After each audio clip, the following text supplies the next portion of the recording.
In the last part of this lesson, I'll introduce an important feature present in most, if not all, popular programming languages, which is their ability to incorporate inline documentation based on code comments. Take a look at the complete program we've written in this lesson. This could be certainly considered a simple program, at least compared to the programs you'll be able to write once you complete this course. But no matter how simple a code excerpt may look from the perspective of its author, it may confuse another Python programmer intending to modify or extend it with new functionality. Especially when you're working in teams, it is essential for any well-written program to be thoroughly documented using a syntactic feature called Python comments. A Python comment is a line of code that starts with a pound sign. Anything appearing after the pound sign is ignored as your Python program runs. This syntactic feature offers an ideal way for us to introduce explanations about what our code does and the reason why that code was written in the first place. A good programmer must make heavy use of easy-to-read and eloquent code comments.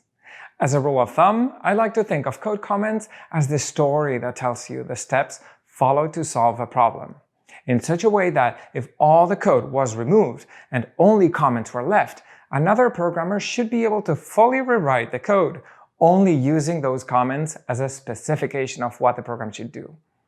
Now, and in the future, all Python code will be structured as follows. Comment, block of code of approximately 1 to 4 lines of code, followed by an empty line. Comment, block of code, empty line. Internalizing this practice will guarantee that you produce code that remains readable and maintainable as your programs grow in size and complexity. Now let's apply this principle to our previous program by adding the appropriate comments. At the very top of the file, before the initial variable assignments, let's add a comment that says, initialize variables of different types. Then, after these assignments, and before the print calls, let's add a second comment that says, print all variables. As suggested earlier, let's leave an empty line before the second comment just to make it more visually clear that these two blocks of code constitute two semantically distinct units.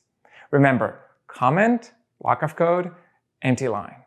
When you're ready, save and run the program again, and verify that Python indeed ignores these lines in your program.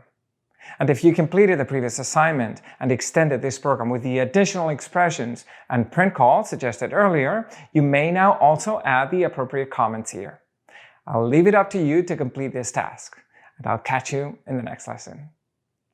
If you enjoyed this content, you may watch the rest of this lesson at computersciencecamp.com, linked in the description below. You'll be able to follow along with coding samples and problems in our embedded code editor. Drop your questions in the comment section below, and don't forget to like and subscribe to help support the channel. Thank you, and happy coding!